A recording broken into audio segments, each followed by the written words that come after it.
Hello everyone and welcome back to the layout. For this week's freight car tour, we're going to be covering all the covered hoppers that are currently on the layout, whether that be our big 3-bay cars or even the smaller 2-bay cars that are in sand and cement service here on the layout. We're going to go ahead and we're going to dive into all of them, and depending on how long this takes, we may even take a look at open hoppers, but we have a boatload of covered hoppers to go through today, so more than likely it's just going to be those in this video. So sit back, relax, and enjoy as we kind of take a quick peek at all the different covered hoppers currently on the layout.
Alright, so first up here is an Intermountain 3-bay car. I don't remember if this is like a 4750 or something along those lines. I'm not good with the exact specifics of covered hoppers. That's never been my strong suit, but either way, this car here is a PTOX car. It says ConAgra on it. This was any of you that have been around on the channel for a while remember this one. This was a weathering build I did roughly a year ago because I picked this car up for really cheap, and one of the ones I'm really proud of how the weathering came out on, and really came out good. Went off of a prototype photo for this car and just really went to town, and I'm very happy with how it came out. Unfortunately, as you can tell, it's got the classic Intermountain roof walkway that bows up and all that nonsense, but even with that, it's still a very good looking car, and one that I'm very proud to have on the layout, and one that if you at home would like to, you could watch a video on how to go ahead and do. So that's our first one here we're going to be looking at. Alright, next up here we have a CNW car. This is an Athearn, I think it's like an FMC 4700 if I'm not mistaken, but either way, this I believe was one of the Prime for Grime cars where it was faded down really good, and then it had a different color roof walk going on, or roof hatches there. These have white ones. But I saw a prototype photo, and that kind of inspired me to do the weathering on this one. It's pretty rusty and worn out. This and the ConAgra car would be in salt service here on the layout, so they are very rusted and very dirty looking. But either way, just a cool car. I love to have a little bit of CNW stuff mixed in, just because how much of it was interchanged with Conrail back in the 90s, so something I really enjoy having here on the layout. Alright, next up here we have a ex-Erie Lackawanna car that, as you guys can tell, has got some bleed through here. It's obviously Conrail. This is an Atlas car. It's a 3-bay ACF covered hopper. I don't remember the exact what it is there, but again, another car that I did based off of a prototype photo. There's also, I believe, weathering video on this from a year ago. This was a car I picked up for really cheap as an Erie Lackawanna car. I want to say I paid like $10 for it. Got it really cheap, and kind of took the opportunity to go ahead and turn it into something neat. You know, that's kind of the fun thing with doing the weathering projects and stuff, is getting a car for really cheap. It's actually a pretty nice car because these have the etched metal roofs and, you know, just good overall thin, crisp detail on them. But you can get them cheap, and when you weather them up, they look incredible. So really one I'm happy with. I think in the future I'd like to do another one or two of these that maybe I could get a little bit lighter with the gray coming through, as opposed to having it be as dark as it is. But overall, I think it came out pretty good. And again, another one that if any of you want to build at home, there's a video on the channel to build one. All right, so next up here we have an Intermountain cylindrical hopper. I can't say that today apparently, but either way, it's a CSX car. This is one of those classic, I picked it up on eBay for cheap kind of deals, and I was in a CSX mood at the time, so this one's pretty plain looking. It's got a little bit of a like whitewash coming down in some spots, kind of some white streaking from loading. But other than that, it's a fairly clean car, not too heavily weathered or anything. I like to keep some of the CSX stuff that's been repainted, obviously, fairly clean and looking crisp, since, you know, by the mid to late 90s, none of those cars were getting too beat up. But either way, I don't know if this car is even prototypical. I can't remember, but either way, I just thought it was a good car and one I picked up cheap again. All right, and here we have yet another Conrail ACF 3-bay kind of car here. This is an Intermountain car. I picked this up, oh gosh, this is the first year I was back in the hobby back in 2017. I was picking these up on eBay for a really good deal, I remember. And interesting story with this car. This is one that I actually weathered a long time ago, like one of the first cars I weathered that I had no idea what I was doing, and it looked terrible. I ended up coming back and removing all the bad weathering off of it, and as you can see, we kind of got these lines here. Well, that's where I was removing the bad weathering, it kind of went through to the seam lines that were on the car, and it took them down to primer. And when that happened, I was kind of like, oh man, it screwed up pretty bad, but it actually ends up looking pretty good because it kind of gives it that just the dirt lines along the seams. So it ended up actually being a good thing, Winston. I still have a few of these I gotta go back and fix my really bad weathering job, but either way, a neat car. And I only have a handful of these cars on the layout right now, so got to have one of these more cleaner Conrail cars to counteract the more beat up ones. All right, and here we have yet another CSX 3-bay covered hopper here. This one's another Intermountain car. Again, one that I picked up for dirt cheap. It's the whole reason I have it, otherwise I probably wouldn't have it. This one, again, we went with just a really heavy dirt down here on the trucks and rusty look, but then light everywhere else, and then we got a little bit of this bleed down coming from the roof from the car being loaded, but just another neat CSX car to have, just to add some variety. All right, now here we have the first of 3 of the Rapido FlexiFlow covered hoppers here. These are really, really cool. I'm glad Rapido made these, even if they did make them a little bit light. That's my one gripe with these cars, was having to add weight to all of them. And in order to do that, you actually have to pry like this roof apart to actually get into the inside of the car and add weight. And that could be a bit strenuous with all this like little detail and stuff you can almost break off, but managed to do it on all 3 of the cars coming up here. And these cars on Conrail just really got a lot of streaking dirt coming down the sides, and I did that with layers of kind of came in with like a darker gray, then a lighter gray, and I just kept like wiping down the sides of the car after I put the color on it, and then I came back with some like white oil paint here and just streaked it very lightly over the top of it with thinner, just to really add that on there. So that's the first one of these here. All right, and here's our next one. This car would have been a later 80s, I believe, repaint here from Rapido of a Conrail car here. That's why it's got the FlexiFlow right there. So again, just the same as the last one, just did a lot of streaking with different grays down the side, a lot of putting paint on, wiping paint off, putting paint on, wiping paint off, and then of course coming back over top of it with the oil paint to add that like final layer of streaking to it. But again, another car, I had to add weight to it. I believe these ones also have the magnetic air hoses too if they want to connect, but just a cool car, you know, again, one I'm really happy to have here. All right, and here we have the last of our FlexiFlow covered hoppers here. This one's for Merchants Dispatch Transportation Corporation, is what it says there on the side of the car. I don't know what the story was with these. I can't quite remember. I believe Conrail sold these cars in the 90s, and either way, they got repainted and redone up, and as you can see, this one's got some really light streaking on it to reflect that. But just a cool car, another one just to add some variety of the terrains more than anything else, so that way not everything's Conrail, even though, you know, the majority of this stuff is. But either way, a neat car. I think this is the only one I have in this scheme, but either way, a cool one. All right, and here we have the first of what's going to be a whole boatload of 2-bay CSX covered hoppers in various schemes and styles, and all sorts of fun stuff. This particular car is an Athearn ready to roll car.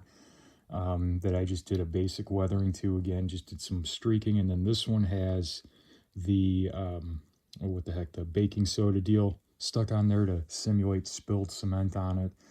But for pretty much all these cars, they all have the Tangent semi-scale 36-inch wheels and KD 158 couplers. Try to kind of keep everything consistent with all these. They also all have added weight because all the cars were underweight right out of the box. So this is the first one right here. We're gonna try and blow through these because there's a bunch of them. All right, so here is the next of our CSX Athearn ACF cars here. This is a car I did actually, it's in the weathering video here on the channel. It's been up recently. This started off as a Western Maryland car that I did some weathering and patching to. Came out pretty good. It was inspired off a prototype photo. It's not an exact match, but it's pretty dang close. Just the same stuff as usual. You know, you got some streaking going on, a little bit of spillage, a little white oil paint going on just to add some more streaking. Just a really cool car. One that if you guys want to build yourselves, you can go ahead and watch a video here on the channel on how to do it. All right, so next up here we have another Athearn ACF covered hopper here. I think these are 2970s. This particular car now, you guys all kind of know I've gotten pretty decent at weathering, but this is an example of something from a few years ago when I was still kind of learning and trying to figure things out. And the time I did this one, oil paint was kind of what I was trying to learn here. And as you can see, it's not bad looking, but it could definitely be a lot better. But we just got a lot of streaking going down the sides, and I didn't really know what I was doing, but I just kind of kept winging it and winging it and winging it till I got to a point that I was like, it don't look too bad. I can't tell you a number of times that I will put on the oil paint and I wiped a bunch of it off because it looked terrible, and it ended up, this is what we ended up with. And it's not the best looking car in my fleet by any imagination, but it is one that I'm still happy enough with to have here on the layout. All right, so here we have one of my favorites here. This is actually an Athearn Prime for Grime car here. This is a 2-bay, I think it's a PS 2600 car. This one I did, I want to say 2 years ago roughly. But this one, I went off a prototype photo, and I really nailed this one. I'm very happy with how it came out, because it's got a bunch of just the streaking rust spots, and then it's got all the cement stuck to it, again, using baking soda, and just one car that really came out good. This one was a lot of just a little bit at a time and layering, and just like coming in and doing all these little like rust chip spots and stuff with paint by hand, and just kind of trying to match the photo as best I could. And this was the end result. It's one of my favorite cars that I've done weathering wise, and definitely going to be on the layout for a long time to come. All right, so next up in our all of our CSX 2-bays here, this is a XB&O car here. As you guys can see, it's unpatched. This was an Intermountain car that, as usual, I picked up a good deal on, and as you guys can tell, this is a little bit of my earlier weathering. I didn't quite know what I was doing. I was just kind of weighing it again. Again, this is all oil paint on here. So at the time, I was just, putting it on and wiping it off and putting it on and wiping it off and losing my mind because I didn't know what I was doing. But at the end, it turned out pretty good. I managed to get like this, these like rust spots where it was like, where a car got hit and all that on the side. I think it looks pretty good overall, but it's one thing that I'm really going to kind of hammer in with all this is if you want to do weathering, the only way you're going to do it is going out and learning and making cars that don't look all that great like this one, but look decent. That's the thing. It's you have to go out and do it and work on things and practice to get anywhere. So this car, albeit not one of my best work by any stretch, is still one that I like and enjoy having here.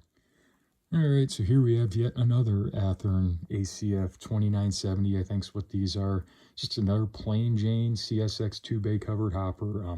Tried to have a few of these mixed in with the terrain, so that way it's not all just, old B&O and Chessie and Western Maryland cars. Try to have a little variety going on, and this car, I just went with, again, another white. I got some, like rust dirt going on the trucks, and then I came over top of that with like an oil paint wash with white oil paint and just kind of add that to it. That's why it looks so whited out and like it is in the camera. A lot of that's the lighting, but either way, just another neat car here. All right, next up here we have an Intermountain 2-bay covered hopper here. Again, in the theme of Steve's actually a lot cheaper than what people think.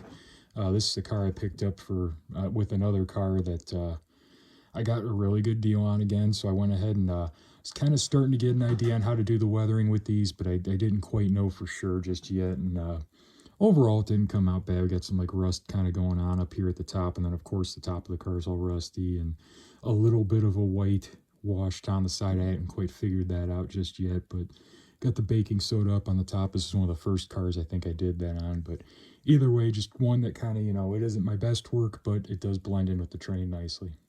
All right, and here we have yet another Intermountain 2-bay covered hopper here. This one just kind of went for late 90s look on a Western Maryland car. These cars actually stayed in pretty good shape all the way to the late 90s, and really all I did to this one was just added the rust up here on the roof area and on the truck area. And then I did some patches too, as well as I put a new lube plate on it and added some new reweigh data. Also added the signature, I guess we'll call it, baking soda deal up there on the top. But either way, just another car in the train here. We're going to go ahead and move on to our next one here. We'll go ahead and roll it on up. This would be the other car I got a really good deal on with that other C&O car. This is a B&O car. And again, just it looks very similar to the other one because I weathered them at the same time. And this one's got a little bit of a darker rust up here at the top, but again, just trying to create variations and different things. Not my best work, but still a car that I enjoy having around just to have a long train of these. So, all right, here we have another Plain Jane CSX 2-bay here. This is our PS 2600. Just a standard car, Athearn ready to roll that I did the usual upgrades to, and just added some, dirt around the truck area, came in with the white streaking, and that was about it really. So this one was a pretty light weathering job, but another one here in the train. We'll go ahead and move on to another one of my more favored cars I've done here. This B&O car here that's a CSX patched. This one, oh gosh, I think these were Prime for Grime series car. I have a few of these, but this is the only one that's been done up and weathered. And again, went for kind of a less is more with this one, with, just a little bit of rust spots and just some, general kind of rustiness wiped down the side of it, but didn't get too carried away. Pretty much did the whole roof in rust and then added some rust in different spots. Went off a couple prototype photos for this one, but I had the baking soda. Just a cool car here to run along and kind of have that heritage of CSX going on. All right, here's another CSX 2970. This one I went really light with the weathering because I wanted it to look really freshly repainted. Got a little bit of streaking and a little bit of the baking soda deal going on with it, but not too much, just a touch of it. But just a, plain Jane car. Now we're going to move on to another one of my favorites here. This is another Athearn PS 2600. This was a B&O car, obviously, that I weathered up and went off a prototype photo with this one and really, really went to town. This is all like a rust acrylic paint that I just went in and worked in and kind of put on and wiped off a little bit and kind of blotched on, and really, really, really happy with how this car turned out. It's definitely one of my more favorite cars. Just a really, really cool weathering job. I kind of went in with some white paint and painted over the Chessy Cat logo so it would kind of look more bleached and faded out and just looks cool. So definitely a neat car here. All right, and speaking of neat cars, here's another 2970 here, ACF car, another Athearn ready to roll car. And this one, I believe I went off a prototype photo with this one, but just really got into the finer rust spots and, rust streaking and all that with this one. Just really kind of went to town with it. And, again, it all comes back to finding a good prototype photo and then running with it as a base point to weather things. And this is one I'm very, very happy with here. And then next up here, we have yet another patched 2-bay covered hopper here. I believe this is an Intermountain car, if I'm remembering correctly.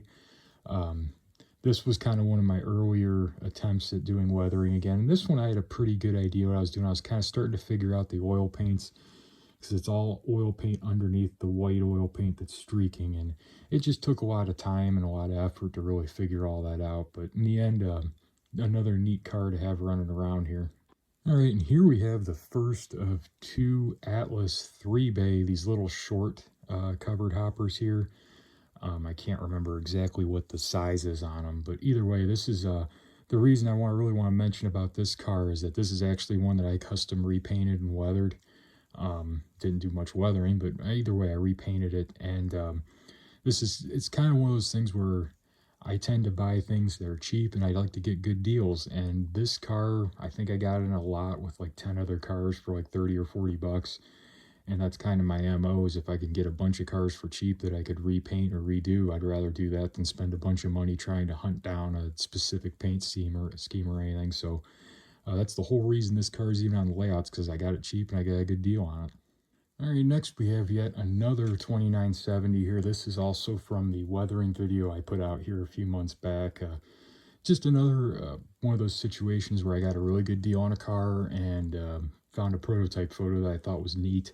As much as I love the Chessie Cat logo and the Chessie System logo and all that, I couldn't help but find the like patch job they did on some of these as being kind of neat with this like goofy square deal they had going on, because it's just so oh god, it's just so terrible. But it made for a really neat weathering project. If any of you like to do that, there's a video out there that you can do it. And then next up here we have this is the other of the two Atlas 3-bay covered hoppers that I got and repainted into CSX. You know, you can get a good deal and you kind of turn into a little bit of a mini fun project. I enjoy doing the decaling and all that stuff, so that was kind of one of the fun things about doing these. All right, and here we have another Athearn PS 2600, I believe is what they are. Just another, you know, basic weathered CSX car. If you put all these different ones I have here on the layout together, they'll all have like different, like a little bit different decals and stuff. That's what's kind of the things, to have something with a little bit different decaling and stuff and the lettering in different spots, etc. But pretty neat car, just another one that's kind of blending in. And then we have this Walthers 2-bay covered hopper as well here. This is one of the only, I think, one of two actual Walthers 2-bay covered hoppers I have in the layout right now. I can't remember if I repainted this one or not, or if I got this was a factory one. I'd have to check. But either way, these Walthers cars are really nice for what they are, the mainline series. They're pretty cheap, but they're just an overall nice car. You upgrade the couplers and the wheels, and you end up with something pretty nice. All right, now here we have another one of my really favorite jobs I did here.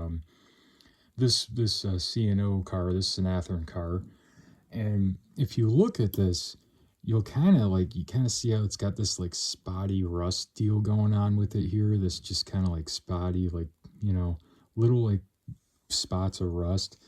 That was actually a mistake. And I sat down to airbrush, and I don't know whether the paint wasn't thinned enough or what happened, but I started spraying and it did that.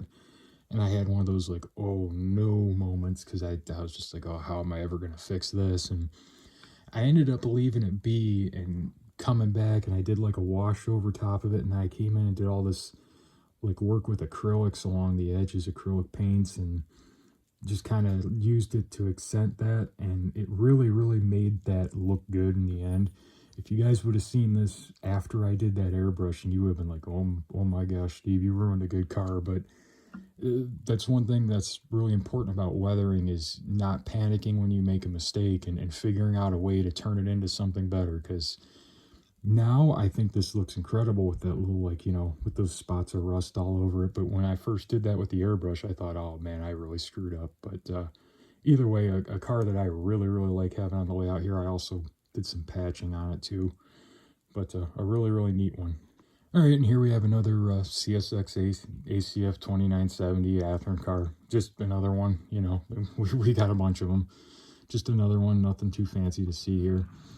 But we'll move on to this B&O car here. Now, this again was another car that I kind of went to town with the weathering, and when I was kind of figuring these out. For this one, as you guys can tell, it's got the same airbrush rust deal going on from when I goofed up the C&O car. But this was when I first started to kind of use some of like pen markers deals to take like rust streaks and stuff. And I was kind of figuring that out. And then too, I took some orange paint or yellow paint, excuse me, and kind of like painted over the Chessie logo a little bit to make it look like parts of it were missing and stuff. And just a really neat car. Again, just kind of did it off the prototype photos and ended up turning out really cool.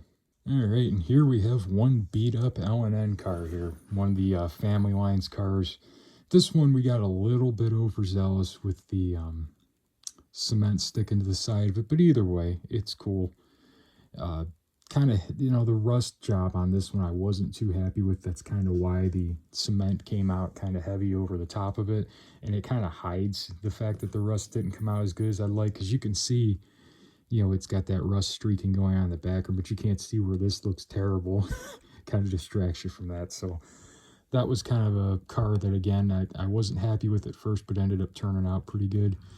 And then here we have another Athearn 2970. I really have a few more of these on the layout than I thought I did, but either way, just another one. All right, here we have a Seaboard patched Monin car here. This is another Athearn 2600 here. This one, these cars didn't seem to really get too rusty, which was kind of surprising compared to how a lot of the other cars got rusty, but this one I just did a lot of gray wiping down the side, and I came back with the oil paint over top, got really heavy with the faux cement up on the top. And other than that, is a pretty simple deal. This is one of the Prime for Grime cars, so like the patches were already done. So this one came out pretty nice. And then last but not least for this area of the layout is this Walthers 2-bay, just a plain Jane Walthers 2-bay that I put a bunch of white oil paint wash on, and just another CSX car to have floating around here. All right, so for our last couple cars, I'm gonna have to hold the camera here rather than set it up, but we have another Athearn 2970 here. This is a Western Maryland car, CSX patched. This is one of my earlier weathering jobs. It's not perfect, but overall it came out pretty good, and I'm happy with it. It's got a pretty good rust deal going on, and a pretty good deal going on with some of that, how the white kind of came in on the sides. Pretty good one here. And of course, yet another CSX 2970. These are over here at the cement plant, so just kind of figured I'd shove one over here. I'll probably put a few of these away here in the coming future, because I didn't know I had this many of these on the layout. And last but not least, here we have, actually this is a KD car. It's it's decaled as a Conrail scale test car. Just kind of a neat car to have running around here. Kind of like to have some of these oddball maintenance away cars, and this one hangs out over at the cement plant to check the scales at it. All right, and for our last couple of cars, we're over here by the engine terminal. These are actually sitting here on my sand track where I put 2-bay covered hoppers for loading out sand to put on locomotives here. These next two are actually both KD cars. They have the little roof hatches that open, as you guys can kind of tell from that car there. But these ones I custom decaled and did some weathering on. The weathering's not the best. I wasn't really that great at the time I did these two, but either way, they're kind of neat cars. They mainly stay here on the sanding track because I haven't built any more sand cars yet for service to bring over here. But either way, some pretty cool ones. And then last but not least is actually this custom-built Lehigh Valley sand car here. This is based off a prototype. I actually picked this up from a gentleman named Mike Rose off his website here a couple years ago, and he was selling off some cars, and this one's permanently sitting here in this spot on my layout, and I just really like how it looks out. It's got that deal coming out of the side of it there for unloading the cement. Just a really neat car. All right, and that's going to do it for our tour of covered hoppers here on Conrail's ONWV division. I may do a video in the future on open hoppers, but I'm kind of on the fence about it because they're basically all CSX. That's the only open hoppers I have on the layout right now, are those ones. Other than that, I don't have any. That's going to leave us with one more video left to go in this series, and that's going to be the cabooses and maintenance of way cars, because I got a bunch of maintenance of way cars I've custom built over the years and weathered and put together. So that'll be in the video to follow this one here the week after it. So as always, I want to say thank you to everybody for watching. I appreciate it more than you guys will ever know. It really means a lot to me that you guys all take time out of your weeks to watch my stuff and listen to me blab on about nothing. And hopefully all of you out there watching this will kind of maybe take some inspiration and go out and maybe build your own models, something you've wanted to do, or take on that challenge that you maybe didn't think you could do, because that's all I've done here is challenge myself and try to keep getting better. So as always, thanks for watching. I'll see you next time.